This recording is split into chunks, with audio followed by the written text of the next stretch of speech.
अस्य अप्रामाण्यं नाशंकनीयं त्रिविधकरणश्रुतेः पंचीकरणस्यापि उपलक्षणत्वात्। जैसा मैंने कहा था कि सांख्य दर्शन में और योग दर्शन में, दोनों ही दर्शनों में तो पंचमहाभूत को त्रिगुणात्मक प्रकृति का परिणाम तो माना गया, लेकिन उनकी सूक्ष्म अवस्था है और बाद में वो स्थूल हुए, यह स्वीकार नहीं किया गया। तो उनका मत ऐसा है कि पांचों महाभूत अभी जैसे हैं तो वैसे ही वो उत्पन्न हुए,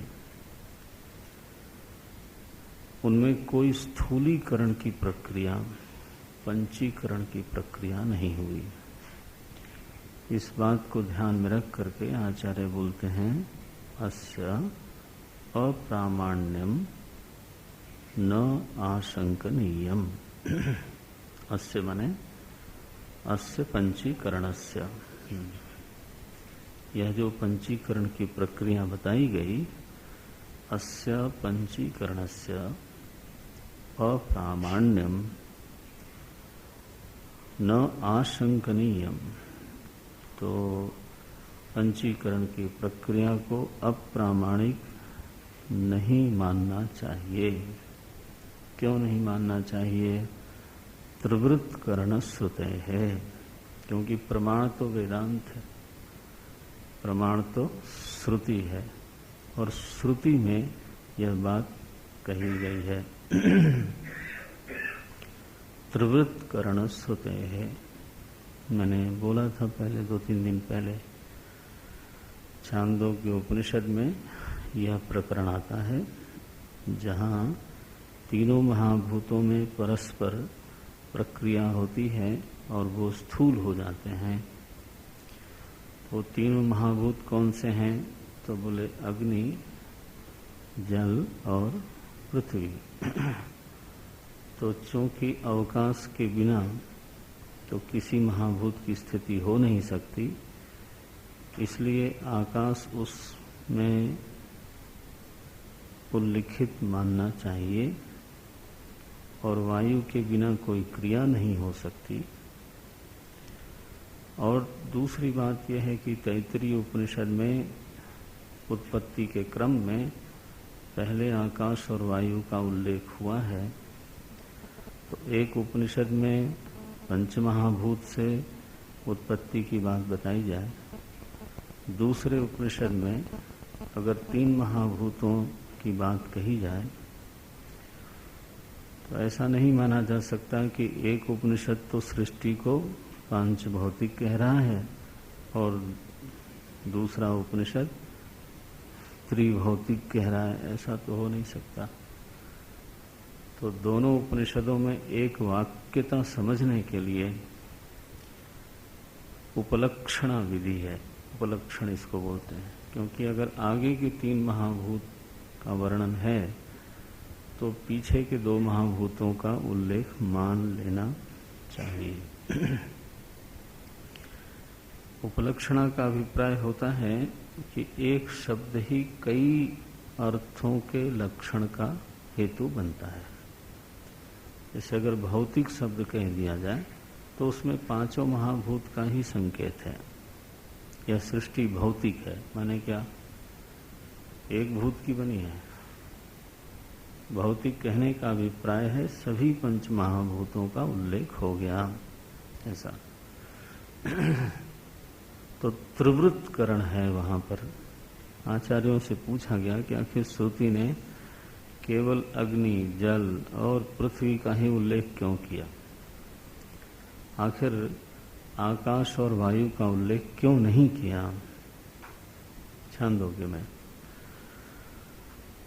तो उसका उत्तर यह है कि रूप जो गुण है वो अग्नि से आरंभ होता है और ये दोनों महाभूत तो शब्द स्पर्श मात्र से मालूम पड़ते हैं, आकाश और वायु, तो उनमें चूंकि रूप, गंध और रस इत्यादि गुण नहीं हैं, तो वहाँ पर जो ऋषि हैं उन्होंने स्थूल महाभूत से मानो शुरू किया, जिनका कि प्रत्यक्ष होता है,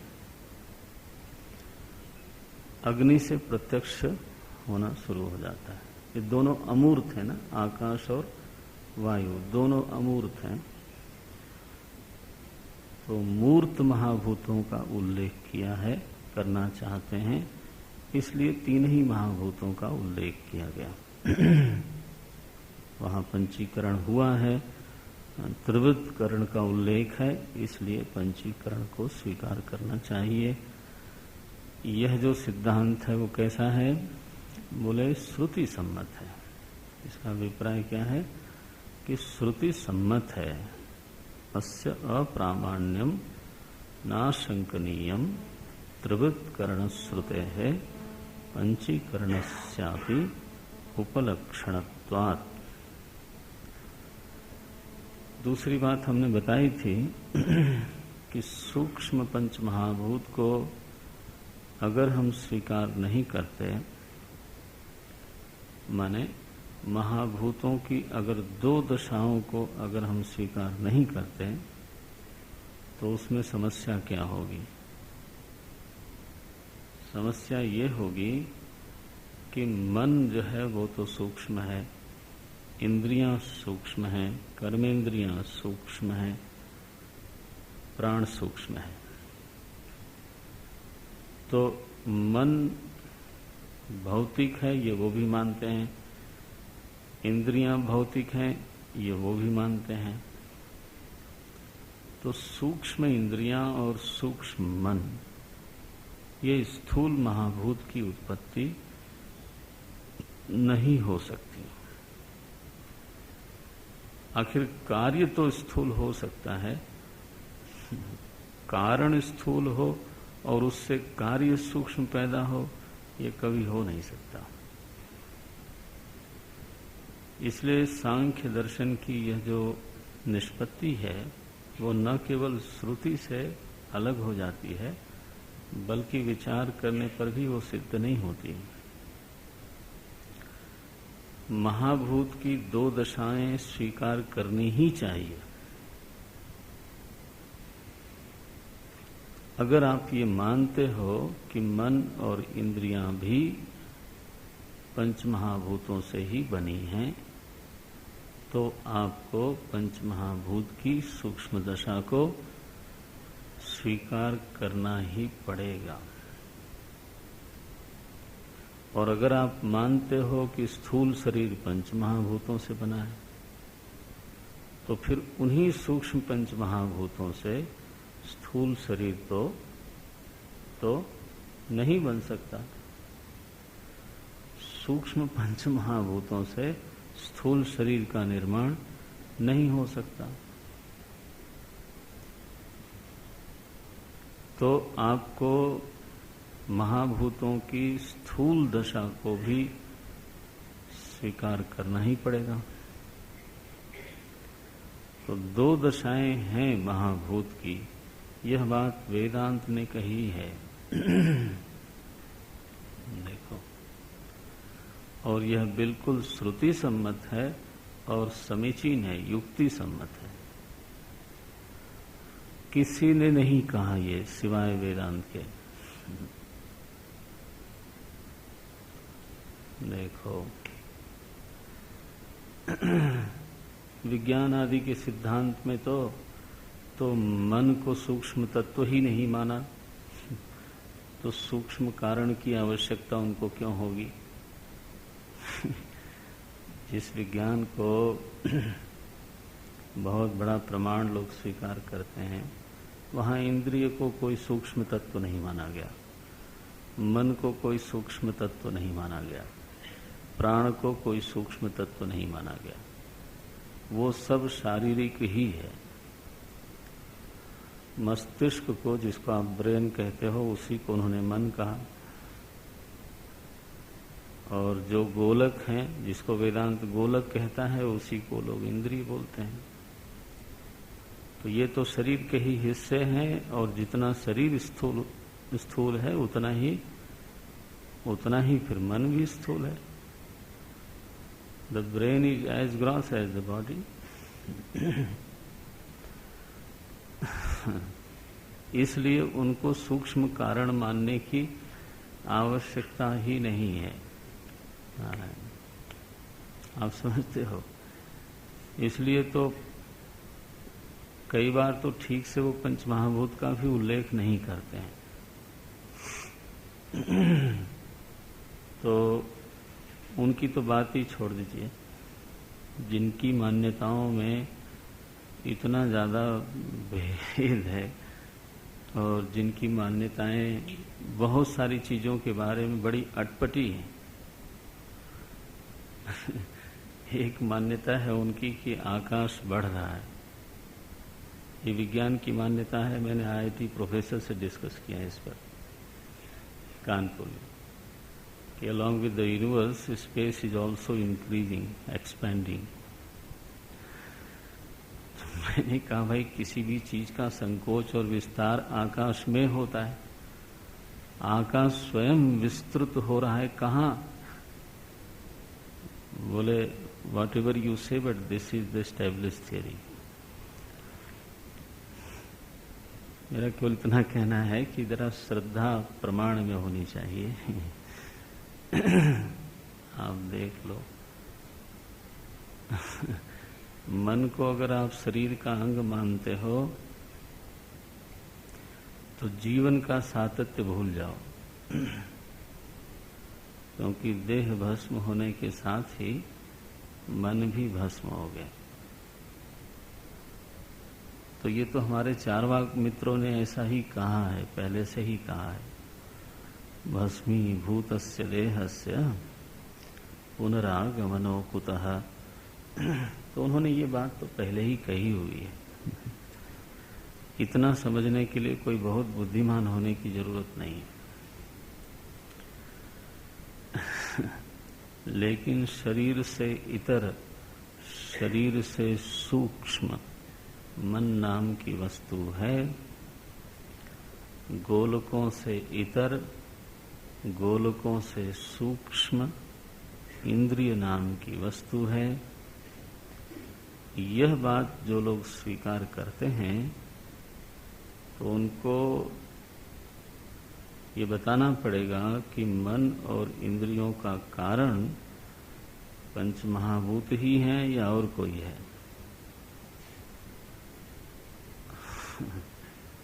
तो पंचमहाभूत के अलावा और कोई कारण बचता ही नहीं है। इसको सीरियसली लेना आप लोग। इसीलिए बार बार बोलता हूं कि ये कहानी नहीं है उत्पत्ति की, ये एक बिल्कुल सच्चाई है। आप इसको तर्क की कसौटी पर कसिए, ये हिलेगा नहीं। ये तो मेरा वादा है। पंचमहाभूत के अलावा तो कोई मटेरियल ही अवेलेबल नहीं था जिससे कि मन बने। पंचमहाभूत के पहले प्रकृति है सीधे सीधे, तो प्रकृति से सीधे तो मन बनता नहीं। पहले तो क्या उत्पन्न हुए? पंचमहाभूत। तो दो मान्यताएं पहले स्थिर कर लें कि एक जो मन है और इंद्रियां हैं, प्राण हैं, वो शरीर से इतर, शरीर से सूक्ष्म है। पहली तो ये मान्यता जांच लें, परख लें और उसको स्थिर कर लें कि ऐसा ही है। अनुभूति से सिद्ध है, युक्ति से सिद्ध है, श्रुति से सिद्ध है। ठीक है।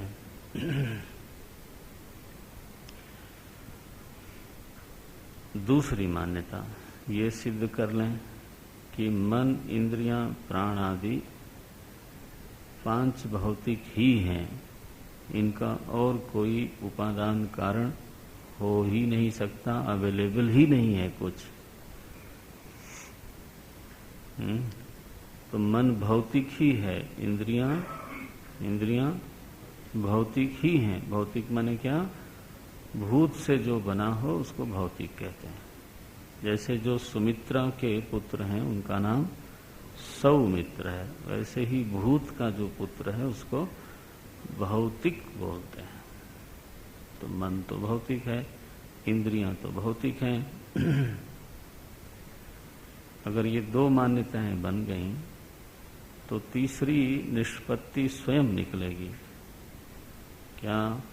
कि सूक्ष्म मन की उत्पत्ति स्थूल महाभूत से नहीं हो सकती। इसलिए महाभूतों की एक ऐसी अवस्था आपको स्वीकार करनी ही पड़ेगी जो सूक्ष्म अवस्था है। और उसकी सूक्ष्मता का हेतु क्या है? बोले क्योंकि वो तन मात्र है, तत् मात्र है, पृथक हैं परस्पर वो। ये बिल्कुल सुविचारित श्रुति सम्मत सिद्धांत है कि सूक्ष्म पंच महाभूतों को होना ही चाहिए, उन्हीं से सूक्ष्म प्रपंच उत्पन्न हो सकता है। और केवल सूक्ष्म पंच महाभूत ही होना चाहिए ये कह नहीं सकते, क्योंकि स्थूल प्रपंच की उत्पत्ति सूक्ष्म पंच महाभूत से हो नहीं सकती। इसलिए स्थूल पंच महाभूत को भी होना ही चाहिए। वो कैसे हो गए? सूक्ष्म पंच महाभूत स्थूल कैसे हो गए?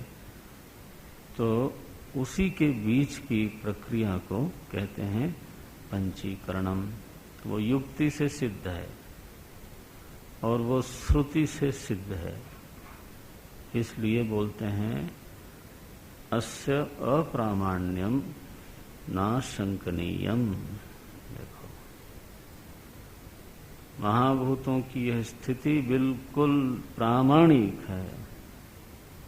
त्रिवृत्करण श्रुते है, त्रिवृत्करण श्रुते है, पंचीकरणस्यापि उपलक्षणत्वात्। बढ़िया बना। न्याय दर्शन ने, चूंकि आप लोग विद्यार्थी हो तो थोड़ा इन चीजों को भी जानना चाहिए। न्याय दर्शन ने महाभूतों की, तीन महाभूतों की, चार महाभूतों की दो अवस्थाएं स्वीकार की हैं। जैसे वेदांत ने पांचों महाभूत की दो अवस्था स्वीकार की, वैसे न्याय दर्शन ने महाभूतों की दो अवस्था स्वीकार की। क्या क्या? तो बोले एक तो उनका अणुरूप है और एक स्थूल रूप है। अण्वात्मक हैं और स्थूल हो जाते हैं। अणु क्या है? बोले हर महाभूत का एक अवयव है। अवयव समझते हो? हाँ, बहुत बार आया होगा ये शब्द, अवयव।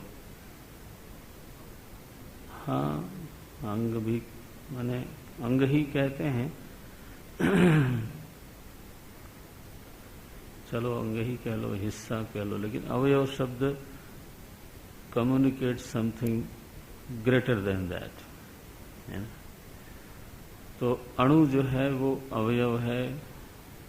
प्रलय काल में ये चारों महाभूत अणुभाव को प्राप्त हो जाते हैं और सृष्टि काल में पृथ्वी के अणुओं का परस्पर संयोग होता है। तो दो अणु मिले, फिर त्रि अणु मिले, इस तरह का वर्णन है वहां। फिर चार अणु मिले और जैसे जैसे अणुओं का परस्पर संयोग होता है वैसे वैसे उनमें स्थूलता आ जाती है। तो जब वो एक अणु होता है तब तो वो सूक्ष्म है और वो महाप्रलय की स्थिति है। लेकिन जिसको आप सृष्टि काल बोलते हो वहां अणुओं का संयोग हो गया, संघात हो गया।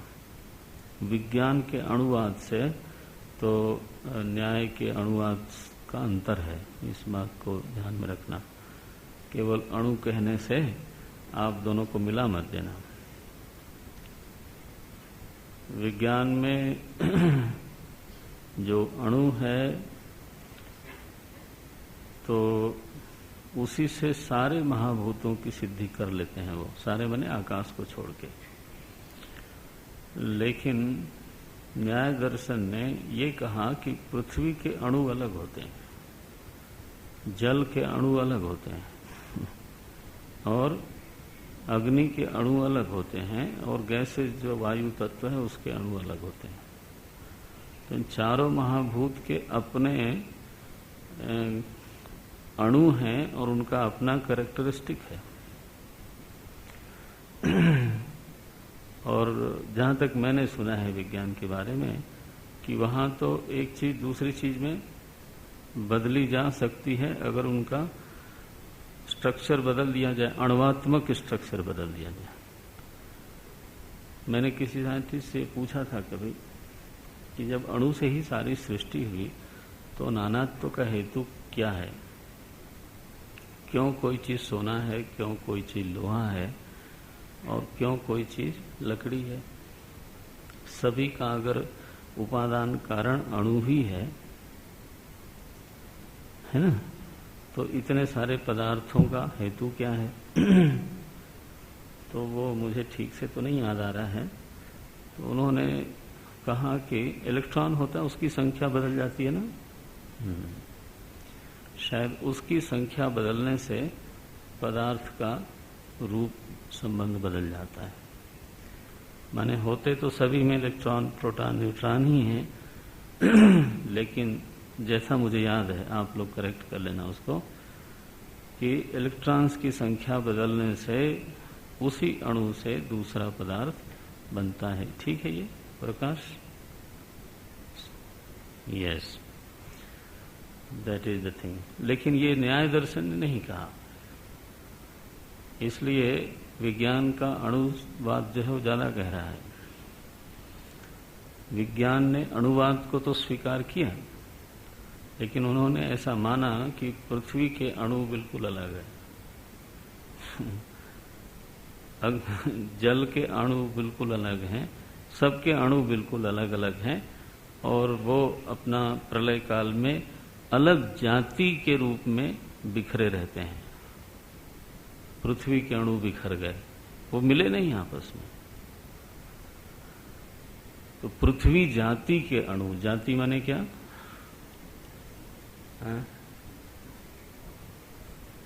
हाँ, तो जो सामान्य भाव होता है उसको जाति बोलते हैं। जैसे मनुष्य एक जाति है ना, रूप सामान्यात, गुण सामान्यात, ऐसा बोलते हैं। सामान्य को जाति बोलते हैं ऐसा। तो जिसकी भी जाति बनानी हो तो उसमें सामान्यांश खोजते हैं। गोद तो सामान्य जिसमें है उसको गाय बोलते हैं, ऐसा। तो कोई समानता होती है लाखों चीजों में तो उसकी एक जात बना देते हैं। तो पृथ्वी के अणुओं की एक जाति बन गई। हाँ, इसी तरह से जल के अणुओं की एक जाति बन गई। ये ध्यान रखना, ये न्याय दर्शन ने बात कही। इसमें इतनी बात तो कहीं न कहीं उन्होंने स्वीकार की है कि चार महाभूतों की दो अवस्थाएं होती हैं, एक सूक्ष्म और एक स्थूल। ये उन्होंने स्वीकार किया। लेकिन कभी ऐसा आप पढ़ लेना तो एकदम से कूद मत पड़ना कि देखो ये भी वेदांत की ही बात बोल रहे हैं। वो बड़ा कूदने की बड़ी आदत होती है लोगों को तो वो नहीं करना आप, क्योंकि उन्होंने जो सूक्ष्म अवस्था मानी महाभूत की, वो प्रलय को समझने के लिए मानी क्योंकि उनके यहाँ ये चारों महाभूत तो नित्य हैं। हाँ जी, तो इसलिए प्रलय काल में भी इनको होना चाहिए। तो उनके सामने समस्या थी कि फिर वो किस रूप में होंगे। प्रलय काल में ये चारों महाभूतों का रूप क्या होगा, और अगर इसी रूप में थे तो प्रलय कैसे हुई।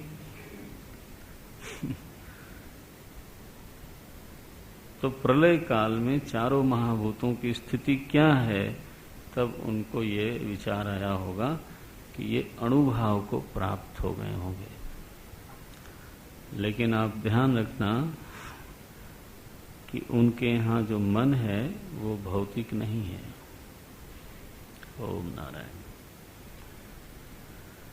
ये बड़ा मजेदार होता है, एक दर्शन से दूसरे दर्शन पर हम जब चर्चा करते हैं, क्योंकि उनके यहाँ मन भी नित्य द्रव्य है। वह बना ही नहीं, नवद्रव्य नित्य है ना। तो पंच महाभूत, दिशा, काल, मन और आत्मा, तो मन भी चूंकि नित्य द्रव्य है इसलिए तो उसकी उत्पत्ति की आवश्यकता ही नहीं है। इसलिए मन भौतिक नहीं है। आपको सूक्ष्म पंच महाभूतों को मानने की विवशता क्यों है? क्योंकि आपको माने वेदांत को, हाँ, आपको माने आप मानो न मानो आपकी बात अलग है। वेदांत को जब वेदांत के विद्यार्थी हैं तो, क्योंकि दो मान्यताएं, पहले तो ये कि मन, इंद्रियां आदि स्थूल शरीर से भिन्न है और सूक्ष्म तो है ही है। और फिर दूसरी मान्यता ये कि ये भौतिक है। अब आपको आया इसकी डेप्थ। एक तो ये, अगर आप ये नहीं मानते हो तो आपका सारा सिद्धांत बदल जाएगा। पहली बात तो ये निर्णय करो, स्थिरी भव अत्र। इसको हमारे आचार्य लोग संस्कृत में ऐसा बोलते हैं, स्थिरी भव अत्र। चलना नहीं यहां से, पहले इस मान्यता को पक्का करो कि मन, इंद्रियां आदि स्थूल शरीर से भिन्न हैं, सूक्ष्म हैं, और दूसरा कि वो भौतिक हैं। तो सूक्ष्म पंच महाभूतों का होना एक अनिवार्यता है, क्योंकि स्थूल महाभूत से ये उत्पन्न ही नहीं हो सकते। बना क्या विजन है कि जिन महाभूतों में हम रह रहे हैं उन्हीं महाभूतों की एक पूर्वावस्था भी थी। आप देखो सही, कहाँ मन जाता है, कैसा सोचना पड़ता है। फिर उनमें पंचीकरण की प्रक्रिया हुई, वो पंचात्मक हो गए, पंच गुणात्मक हो गए। लेकिन फिर उसमें एक चमत्कार हुआ कि कार्य के गुणों का कारण में दर्शन नहीं होता, क्योंकि कार्य के गुण कारण में मिलते ही अपना अस्तित्व लोप माने अदर्शन हो जाता है, खो देते हैं। नष्ट नहीं होता, खो देते हैं। तो पंच महाभूत तो स्थूल हो गए, लेकिन ऐसे स्थूल हो गए कि आकाश अग्नि से मिला तो सही, लेकिन आकाश में रूप आया नहीं। क्या बात है। वायु अग्नि से मिला तो सही, लेकिन वायु में रूप आया नहीं। और अग्नि और वायु का, आकाश और वायु का भी मिलन हुआ, लेकिन आकाश में अभी तक स्पर्श नहीं आया। तो हम आकाश को तो छू नहीं सकते। पंचीकरण होने के बाद भी आकाश तो स्पर्श विहीन है, वायु रूप विहीन है, अग्नि रस विहीन है, जल गंध विहीन है। देखो, पंचीकरण होने के बाद भी ये तो हमारी वसुंधरा माता है, पृथ्वी, हाँ, जिसमें पांचों गुणों का अनंत प्रकाश हुआ।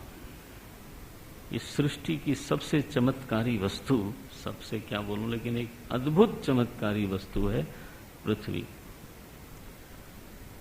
जिसमें पांचों गुणों का इतना विस्तार हुआ, इतना प्रकाश हुआ कि कह नहीं सकते।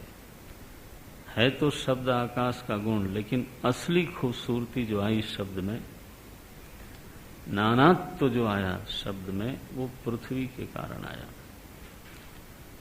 इतने सारे ध्वनियां निकलती हैं, पत्थर, कल मैं बोला था ना, पत्थर टकराने का, मेटल साउंड, ये जितने बाजे हैं वो क्या है? पृथ्वी तत्व है, ठोस है ना। बाजे सारे के सारे क्या हैं? ये पृथ्वी तत्व है।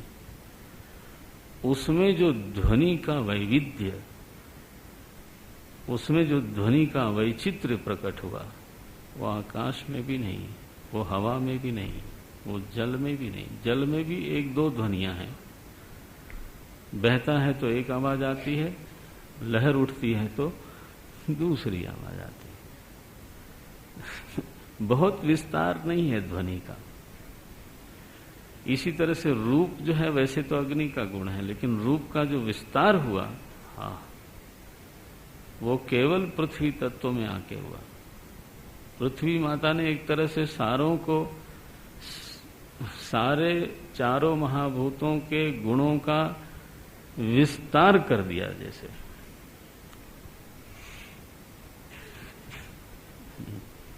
स्पर्श में इतना वैविध्य है, ये वायु में कभी नहीं प्रकट होता, इवन अग्नि तक में प्रकट नहीं होता, जल तत्व में नहीं प्रकट होता, लेकिन पृथ्वी में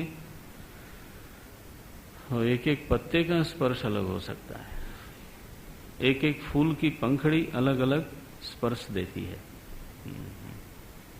देखो, वो सब पृथ्वी तत्व है। तो कभी ऐसा बैठो और सोचो।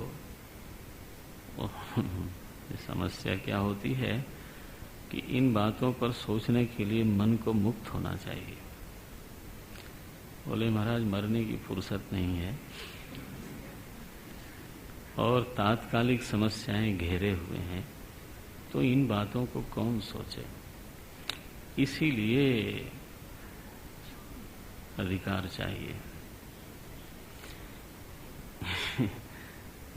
इसीलिए मन मुक्त होना चाहिए और इसीलिए मन भक्त होना चाहिए, क्योंकि उसको निश्चिंत करने वाली तो भक्ति देवी है।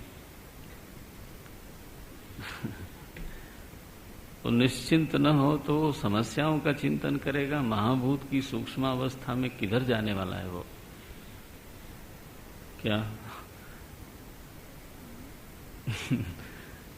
बोले सभी तो बैठे बिठाए लोगों का काम है।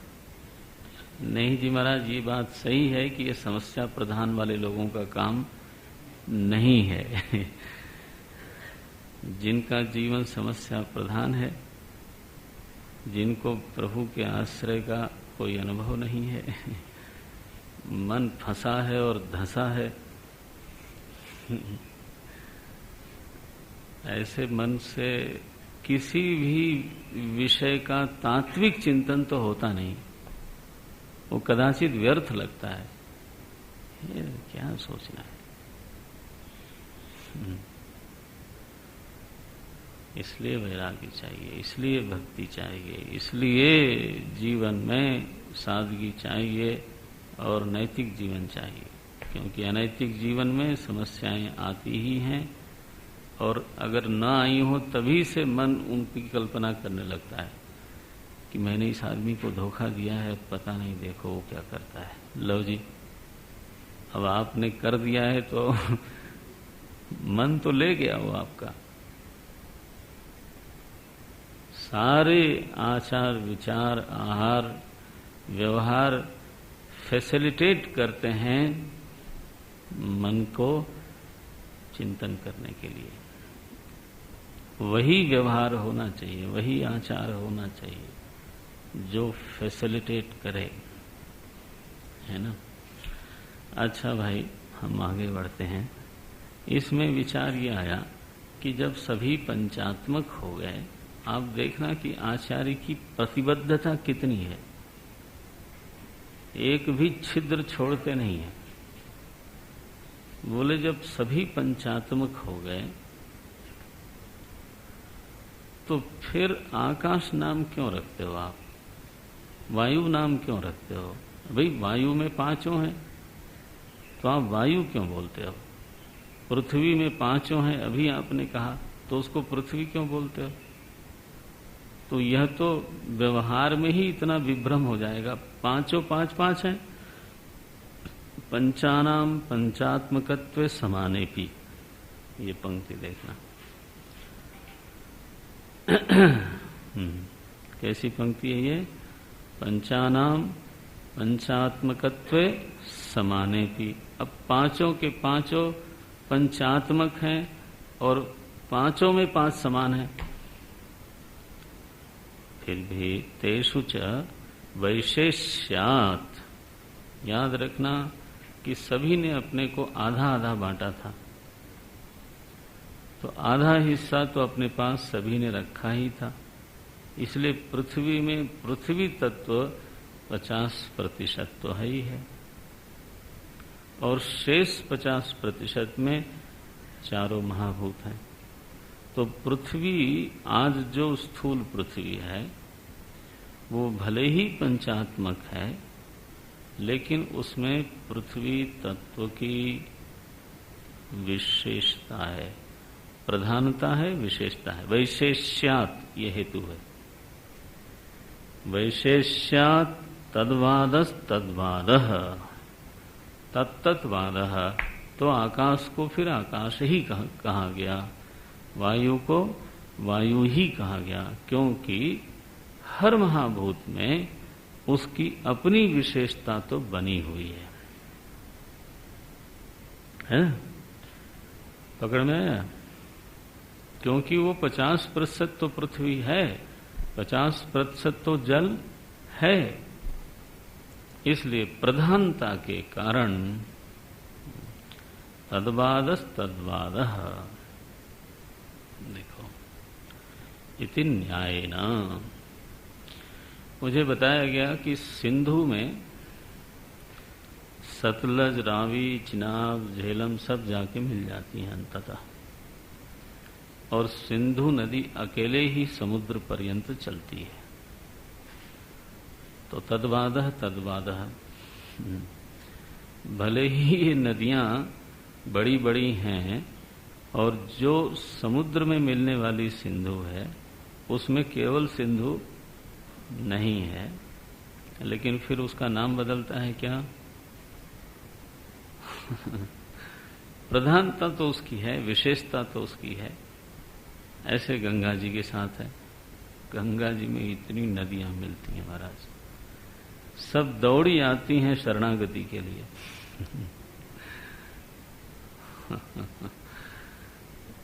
सब गंगा जी की शरण में आती है। इतनी नदी मिलती हैं, बड़ी बड़ी, बताओ, यमुना जी मिल जाती है। लेकिन तद्वादः, वो तद्वादः चलता है, गंगा जी ही हो जाती हैं प्रयागराज की बात। लेकिन जमुना जी में उसके पहले वो चंबल नदी मिलती है। आज की तिथि में यमुना जी से वो बड़ी होती है, लेकिन पेट तो जमुना जी का होता है,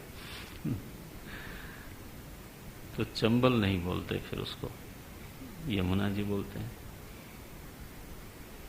ऐसे बहते बहते काशी के आगे गोमती मिलती है गंगा जी में।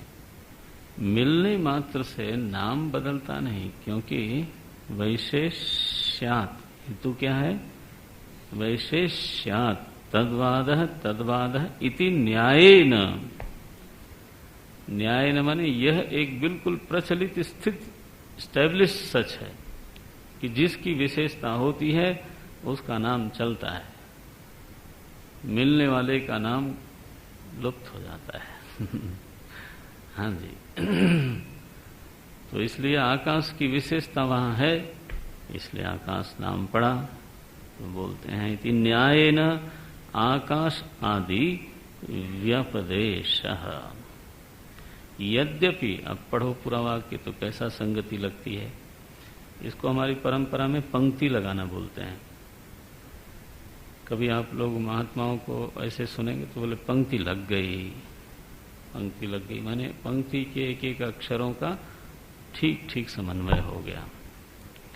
कैसा बोलते हैं? पंचानाम पंचात्मकत्वे अपि, पांचों महाभूत पंचात्मक हैं, फिर भी, समाने भी माने फिर भी, तेषु च वैशेष्यात् तद्वादः तद्वादः, उनमें भी जिसकी जहां विशेषता होती है उसी के नाम से उसको पुकारा जाएगा। यह एक न्याय है। न्याय माने यह एक स्थापित मान्यता है।